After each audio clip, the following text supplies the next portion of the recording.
Note to self, there's something to the art of running away, to create something abroad. It's interesting to see what kind of people stay, for the neighborhood pride, or so they say. But we all know that line is fraud, or maybe it's not. According to the U.S. Census Bureau, approximately 72% of Americans reside in or nearby the city wherein they grew up. The reasons for this are varied, but the notable majority of respondents listed their reasoning as family-related. Well, there's the snag.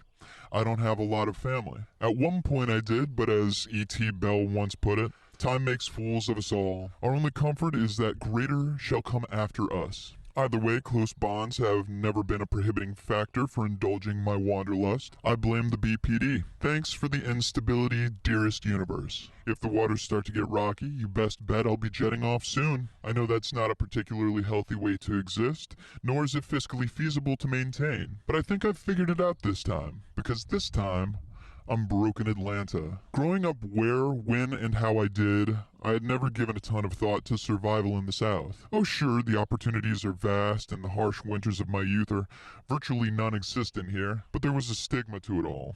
There was an assumption or an expectation about how life was lived the further down you got. Of course, those assumptions are, in part, and for some people, quite accurate, but they are much less so in Atlanta. In fact, I'd venture to say that no city is as defiant of expectations as this. What one might expect of Chicago is often true of its residents, and the same can be said for Los Angeles. But Atlanta is different, and I believe I'm beginning to think differently because of it. Much like the caps and blotters of a more formative era in my life, the entire geographical transition has been mind expanding. I feel almost obligated to a more sober version of myself as to not miss anything.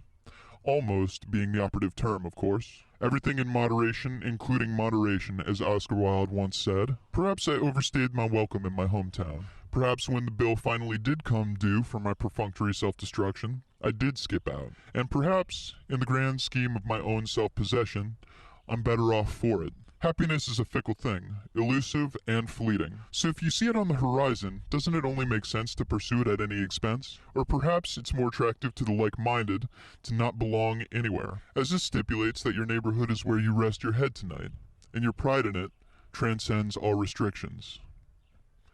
End note.